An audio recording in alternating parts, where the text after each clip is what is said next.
Namaskar, welcome to one more session on rural management. We are discussing rural tourism.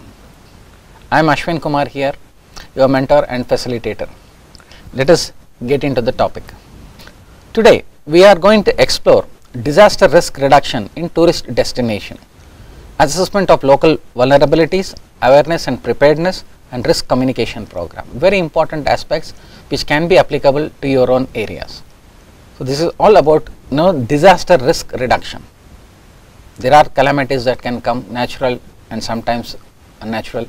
So we have to be prepared. At least the risk reduction has to be done. So let us see what the different case studies we have. What is the information the government is giving? Rural resilience is our topic.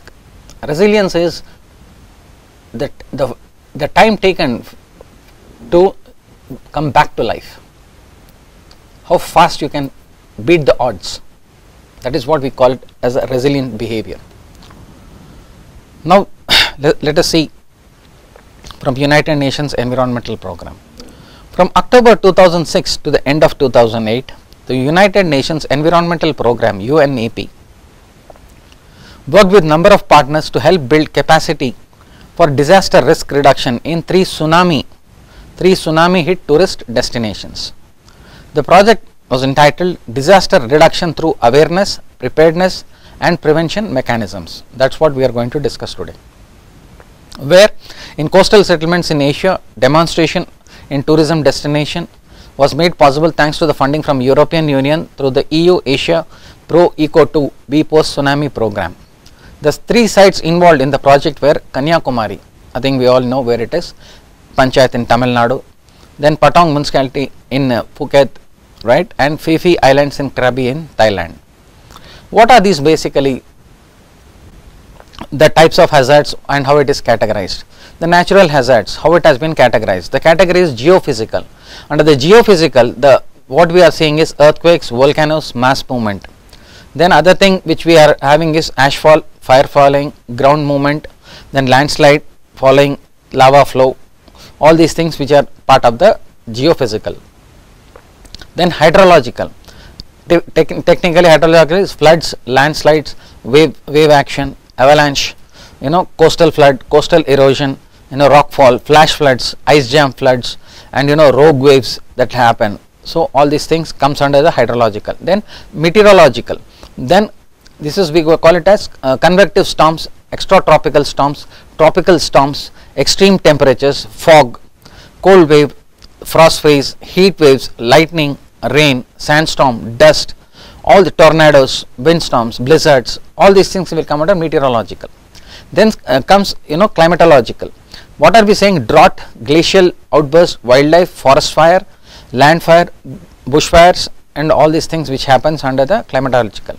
Then comes biological, that is animal incidents, disease, insect infectation, bacterial disease, fungal disease, parasitic disease, prion disease and viral disease. Then comes extraterrestrial, that is impact, space weather, anticrust, collision, energetic, so on and so forth. These are the different types of hazards that has been categorized. Now what is the project that was aimed at? The project was aimed at the following: improving disaster preparedness capabilities of communities, local authorities, local tourism industry and residents of disaster prone tourism destinations for effective emergency response through adaptation of the existing APEL process to tourist destinations, taking into account the challenges inherent to tourist destinations. Now what did they do? Raising awareness of local authorities, local residents and tourists and of the local tourism industry about the importance of natural and man-made disaster prevention and preparedness. How? Through awareness raising events, brochures, production and distribution, and about the importance of environmental management and conservation and its relationship with the disaster reduction. Improving the local environmental management and planning capabilities of local authorities through identification of local hazards, assessment of local vulnerabilities, suggestion of preventive measures and production of vulnerability maps with high risk zones that will allow proper risk communication and land use planning that will in turn promote disaster reduction and environmental conservation. The next point: Improving the risk communication between the local authorities, the private sector, tourism and other private business operators, and the exposed community, tourist and the local population on the local disaster issues to allow better and effective response in crisis situations, leading to the loss of life and less environmental damage. So, the whole concept of this particular session is to how to reduce the less loss of life and less environmental damage. Let us understand that. Increasing the trust of tourists in the tourist destinations by disseminating the project results and by promoting the application of this proposed project approach to other disaster exposed tourist destinations in Asia or across the globe or across India. The rural resilience in Kanyakumari, what happened? Kanyakumari is a small town of 20,000 inhabitants, now it has increased more, located in the southernmost tip of India, surrounded by Bay of Bengal on the east, Arabian Sea on the west and the Indian Ocean on the south. Kanyakumari has an area of 26 kilometers and attracts about 1.8 million tourists per year. Now it is much more. It attracts around 1.8 million tourists per year, of which approximately around 1.75 lakh are domestic tourists and 64,000 are international tourists. The livelihood of local people in Kanyakumari depends mainly on tourism. Man-made disasters are not likely in the town, but there is a strong probability for natural disasters. The tsunami that struck in December 2004, it wiped out many things and affected 33 coastal villages and claimed 798 lives. Thousands of people were injured and significant property was also damaged under the impact of tsunami. Now, how is it done? That is APEL program. What is this APELL program? That is Awareness and Preparedness for Emergencies at local level. It was born somewhere in 1980s following various chemical accidents. What is it? Let us know. APEL program was developed in full cooperation with the partners in the industry, example NGOs, governments and other international organizations. In particularly, direct support for the APEL program was received by the International Council of Chemical Associations ICCA, representing numerous national associations of multinational corporations, the Government of Canada, France, Germany, Sweden, Switzerland and the USA, and from the international organs such as Organization for Economic Cooperation and Development, very big one, OECD, and the European Commission and of the European Union, EU. What did they do? What did they observe? Community engagement, guidance and resources. For the benefit of the community disaster planning, the following category of representatives should be considered for membership in the coordinating group. Who are they? An interdisciplinary team of experts mostly familiar with the local hazards, exposure and vulnerability. They should have a knowledge of data collection and natural processes, example from the Meteorological Service, Geological and Earth Service Science Institutes, academia and other professional organizations such as planning, engineering, environmental and architect associations. These persons may already be part of the National Disaster Management Network, NDMA, National Disaster Management Authority. Local authorities, police, fire and local emergency management personnel, that is the first responders who have been involved with the past natural disasters and emergencies, are familiar with the community profiles and logistics. Representatives from the tourism sector, example hotel managers, tour operators, tourism boards, travel agencies, transportation providers, restaurant owners, worker and trade unions and from other related operators in the community.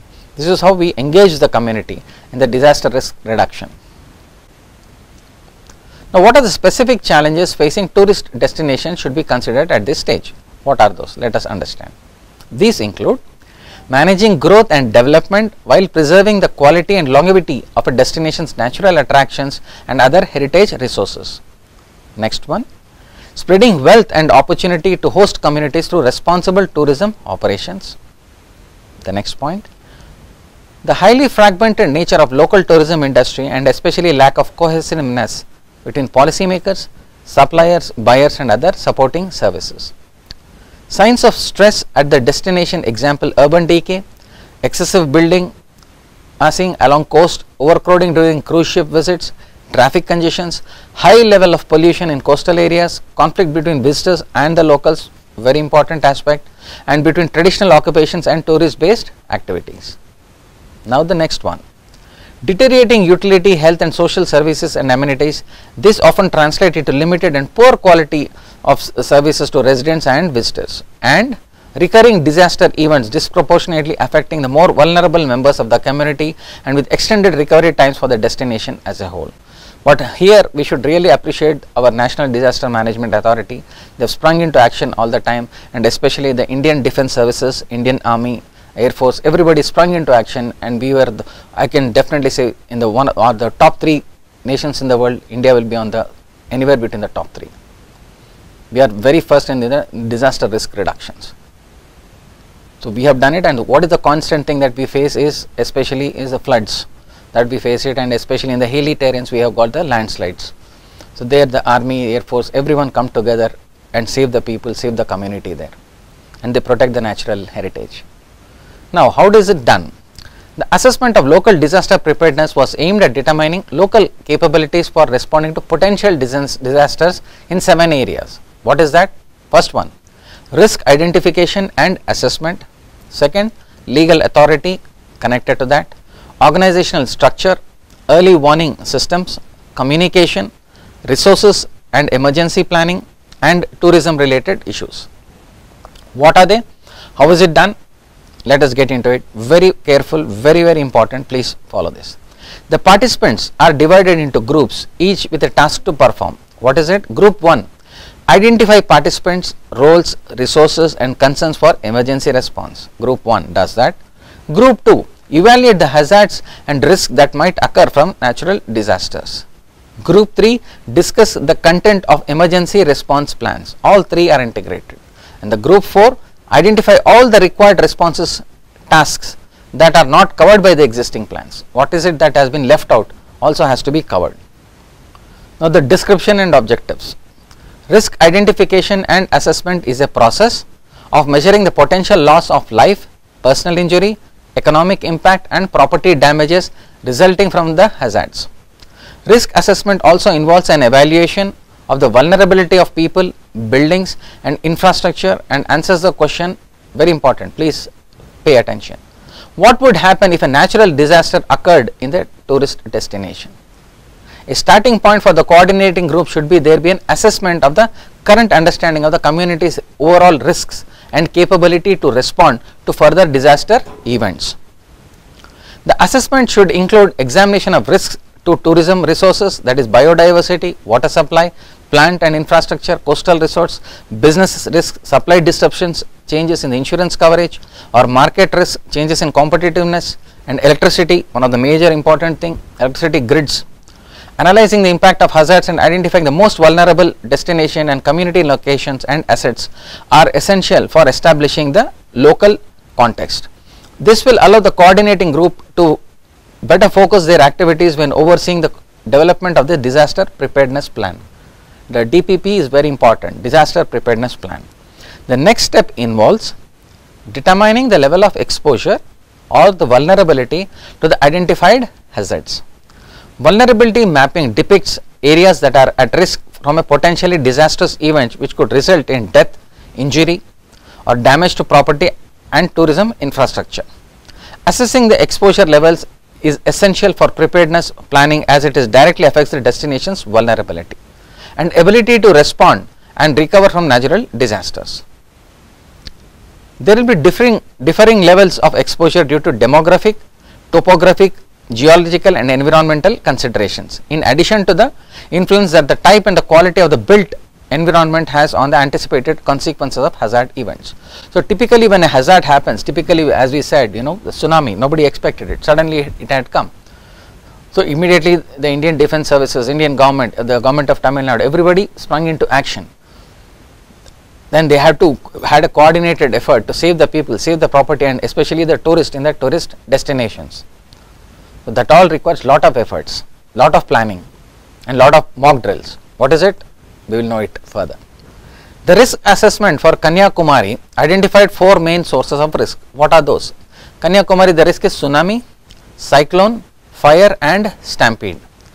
While Kanyakumari does not fall within the earthquake prone area, it can be affected by earthquakes occurring in the following zones, where the Indonesian Sea, the Socotra Island region near African coast, the Andaman and Nicobar Island region, the Arakan coast region of Myanmar, the Gulf of Eden, the Digo Garcia Island region in the Indian Ocean, and the Makaran coastal region near Pakistan.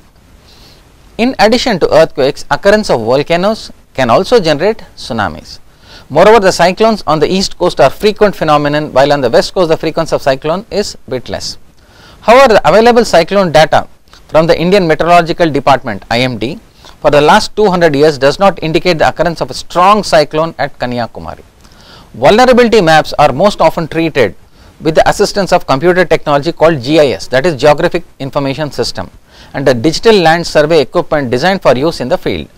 However, vulnerability maps can also be created manually using background maps such as satellite imagery, property boundaries, road maps, or topographic maps. In such cases, the municipality's planning office should be involved in order to take advantage of the base maps that have already been made for the other purposes. Here we have urban area flooding also, we have seen it in most of the areas in Chennai, Hyderabad, Mumbai, all these places we have seen urban area flooding, Bengaluru. So, this where the citizens should understand this particular perspective. The resident welfare associations should play a key role in the disaster risk reduction, whether you are in a tourist destination, whether you are in an urban destination, whether you are in a rural area. The resident welfare association as part of the Federation of Associations should take up the lead. Definitely we will be supported by the government missionaries, state and the central, plus the NDRF also, but we should also be involved, we should also be prepared, we should also be aware what we should do in case of certain calamities arise. The description and objectives. The objective of emergency preparedness planning objective we are now knowing is to decide who does what, who does what, where and when, and to provide knowledge for everyone responsible for emergency preparedness. That is the first step. This information is compiled in disaster preparedness plan. Its main purpose is to assist victims in the immediate aftermath of the disaster and to set the destination on a path of recovery and the business continuity in accordance with the plan. Then the next one. The disaster preparedness plan must be relevant to the size and complexity of the tourism destinations and the community and consider all the relevant hazards. It should also be clear and concise, delineating the roles and responsibilities of all collaborating local government agencies, groups and emergency support functions for all phases of disaster management cycle: prevention, preparedness, response and recovery. These are the 4 steps: prevention, preparedness, response and recovery. Next, among other procedures, it should explain warning systems and triggers for activating or deactivating emergency actions, evacuation, sheltering, including critical access and exit routes, and the procedures for mobilizing emergency personnel and resources. Procedures for activating and operating national, regional and local emergency operation centers and the incident command system should also be clearly specified. So, that is not only we are trying to talk about the tourist destinations, places, whichever resort you go, whichever movie theaters that you go, you should find out where is the exit plan. Do they have the fire preparedness? I hope all of you are aware of the Upahar tragedy which happened in Delhi, right?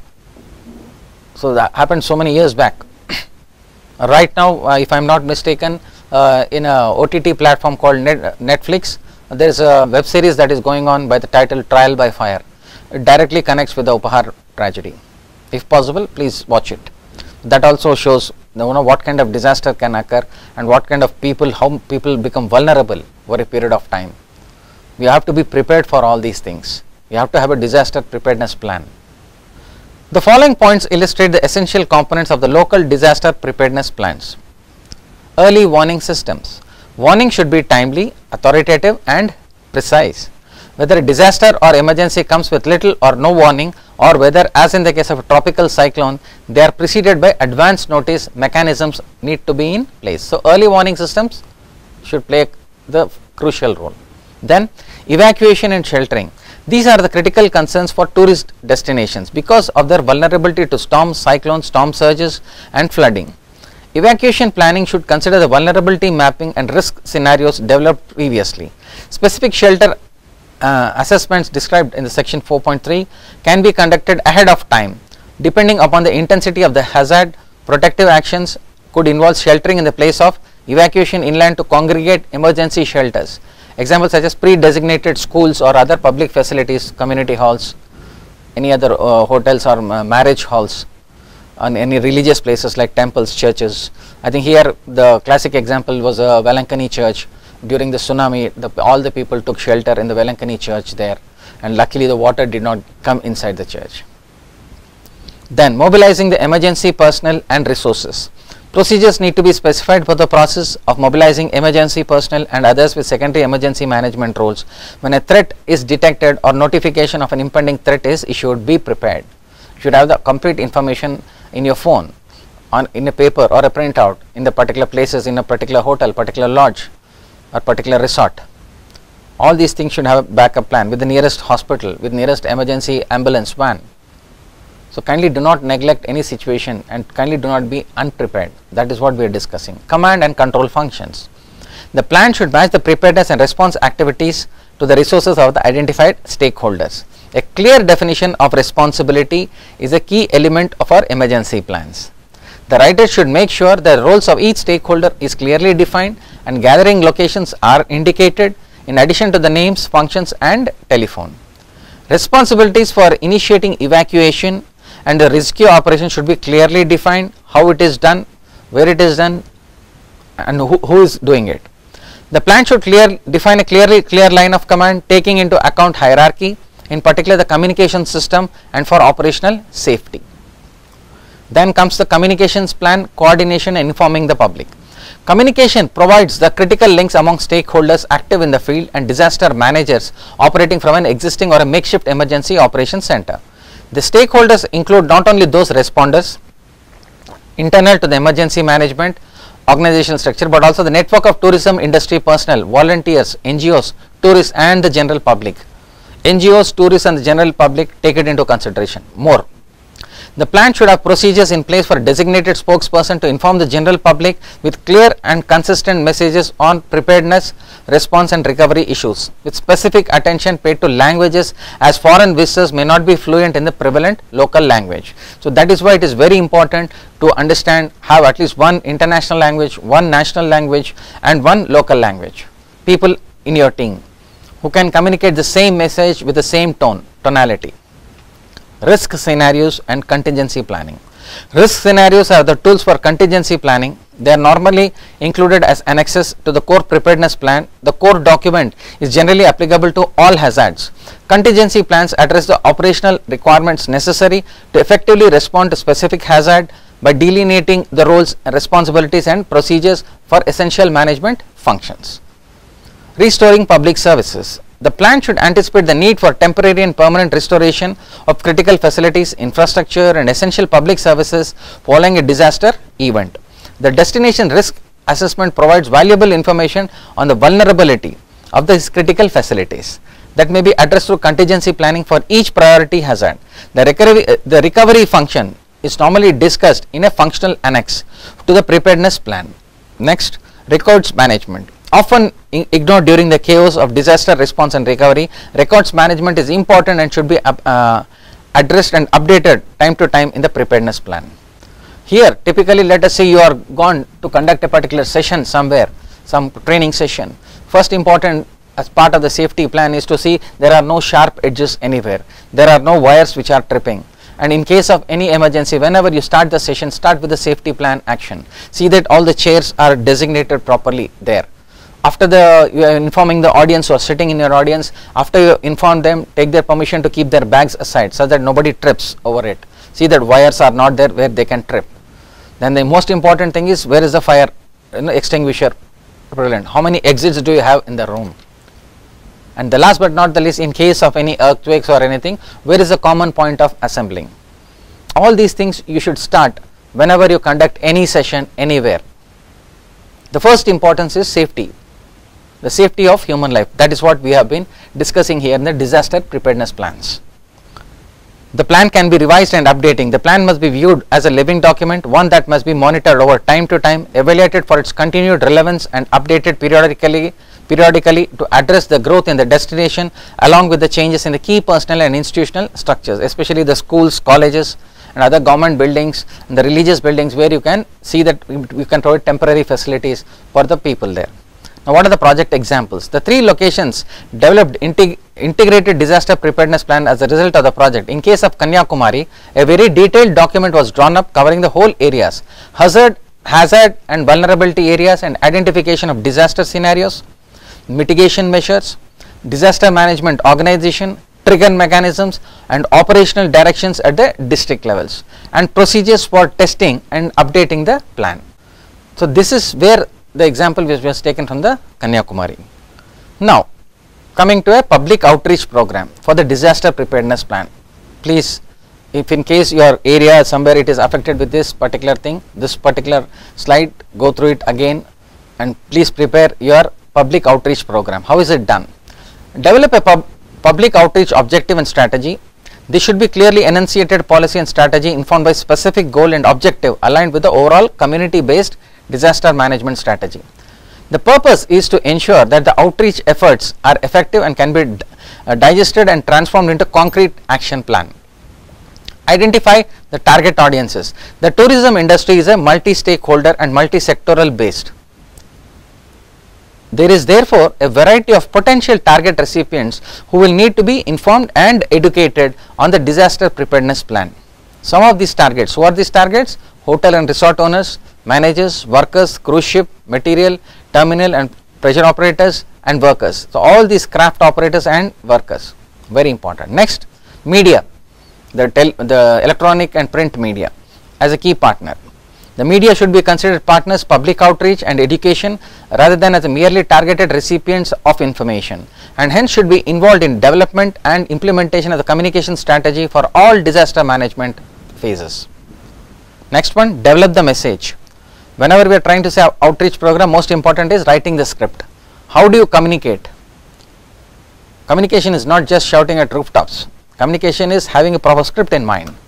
How is the other person receives it? What are the words you are using, and how is the volume, what is the tonality of your voice, how are you saying it? That is very important. Now let us see what it is. The message content and delivery mechanisms are important elements of the outreach strategy. Communication specialists are especially relevant to these tasks. Consistency, relevance, accuracy, conciseness and timeliness are important considerations. Depending upon the target group, maintain interest and engagement through the use of varied styles of narrative and storytelling. Very, very important piece. How to develop the message is also important during the disaster preparedness plans.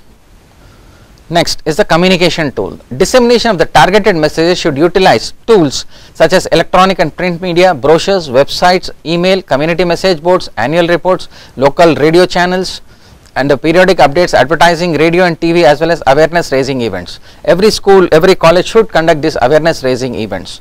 Some communities also have periodic meetings, especially the resident welfare associations, community federations have periodic meetings. They should also include this disaster preparedness plans in your resident welfare association meetings also. Anything, anywhere it can happen, whether in urban area, rural or urban. What are the steps to follow organizing and implementing the drill?